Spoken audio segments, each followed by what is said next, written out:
include the fact that Donald Trump's plans for the economy would accelerate inflation and invite a recession by the middle of next year. Increase inflation, and by the middle of next year would invite a recession. Increase inflation and invite a recession by the middle of next year. A recession by the middle of next year. To a recession by the middle of next year. Recession by the middle of next year. Recession by the middle of next year. A recession by the middle of next year. A recession by the middle of next year. A recession by the middle of next year. Recession by the middle of next year. Hi guys, welcome back and thank you so much for being here. If you're new here, hi. So let's talk about the fact that we are now starting to see the impact of Donald Trump's nonsensical trade war. The market has basically collapsed at this point. Okay, the US stock market has wiped out $10 trillion since Donald Trump's inauguration day. Like, make it make sense. And now, with everything that is currently happening, Trump and his allies are in a major panic. And now they're trying to pull the Low Rent Act of creating a fundamentally flawed early bird eats the worm narrative where anybody who calls Trump first since the imposition of the trade of the tariff, anybody who calls Trump will get a better deal, because that's the message that they are now trying to push. Let me go ahead and share what Donald Trump's son, Eric Trump, I'm sure after doing this, his daddy is going to be so proud of him. So this is what Donald Trump's son Eric posted. He says, "I wouldn't want to be the last country that tries to negotiate a trade deal with our real Donald Trump. The first to negotiate will win. The last will absolutely lose. I have seen this movie my entire life." So this is what he posted. Another person who echoed the same sentiment is another one of Trump's ally, and he says, "My advice to foreign leaders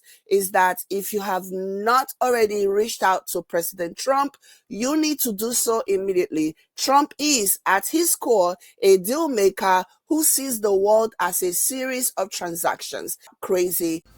Okay, so this is really, really sad. And to think that somebody like Bill Ackman is supposed to be a billionaire hedge fund guy, these are supposed to be the leaders in the finance and investment world, and they are just rolling over. I wonder who made a call and said, "Oh, Bill, people listen to you when you talk because you're what, like 9.1 billion US dollars, and people listen to you. Maybe how about you go out there and tweet something and let them know that, let them believe that I am on to something. How about you do that for your old buddy? Will you? It's crazy." Ultimately, the countries most likely to gravel to Donald Trump's feet are poorer countries. Like, those will beg and beg and beg and beg. As for the more industrialized nations, they will just take their business someplace else. They will just form a new trade alliance, and then Trump will further isolate America from the rest of the world. That's ultimately what's going to happen. That's what's going to happen.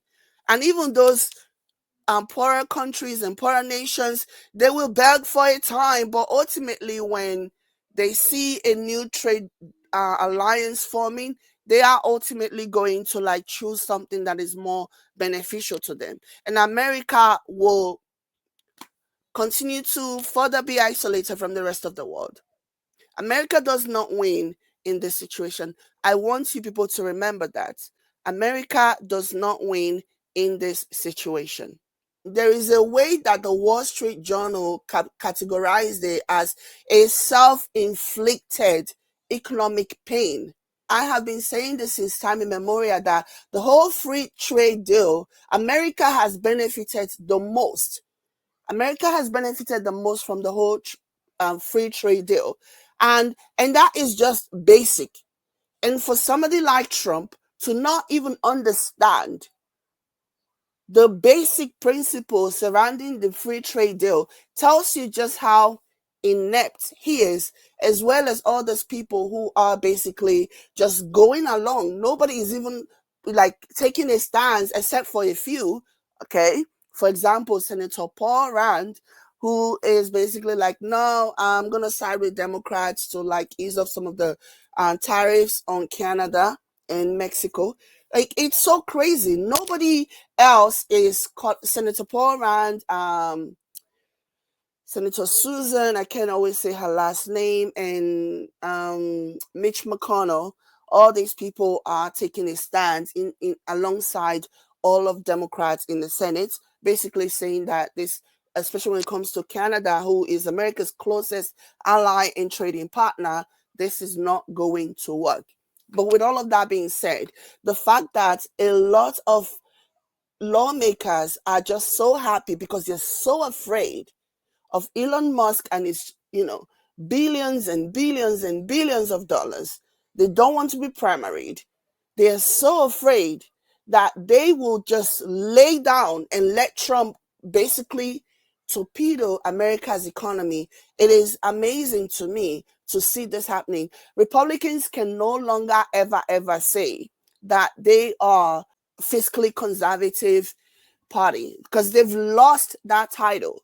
Not like they actually ever had it, okay? Because Republicans are the kind of people that would say one thing, they will pretend as if they have a principle, and then will just fold like a bad linen whenever, poorly made linen, whenever it was in their best interest to do so. They don't really stand for the people. They only care about themselves. A lot of these Republicans, if you look at them, a lot of them are aging out. What else? They are now thinking, what if we get primaried and somebody else wins? What am I going to do for the rest of my life? Politics is all they know.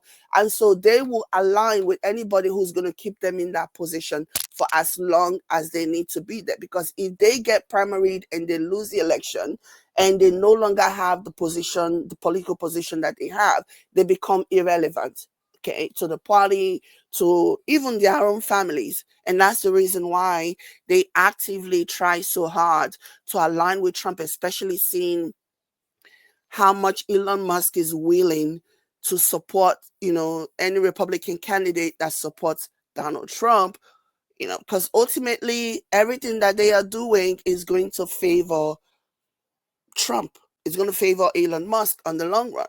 I keep using Trump and Elon Musk interchangeably because at this point, I don't know who's in charge. I don't know who's running the country. Could be Elon Musk, it could be Trump, could be Oompa Loompa. Like, who knows anymore? But anyways, let's go ahead. Vice President Kamala Harris attended an event recently, and let's go ahead and hear what she had to say about the state of affairs for America as it stands now. America is in a really bad way right now. So let's go ahead and listen to what she had to say about the present situation with America, because she did warn us. Let's listen. There is a sense of fear that has been taking hold in our country. And I understand it. But we're saying people stay quiet.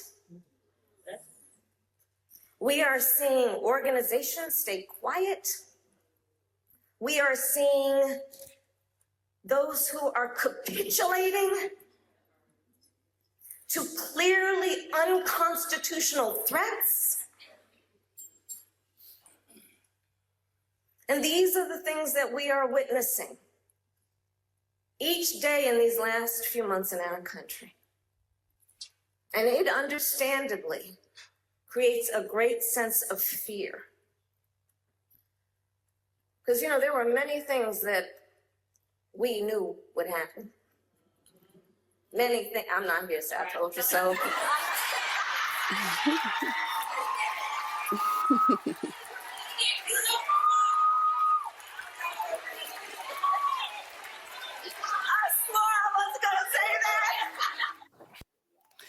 She said she swore she wasn't going to say that. I mean, it needs to be said. It is, it is a very obvious thing to say because you did told us so. A recession by the middle of next year. Yeah, she did. She told us. She told us, and some people didn't listen. And we all know the reason why they didn't listen. But anyways, tell me what you guys think in the comment. Like and share. I will catch you later. Bye.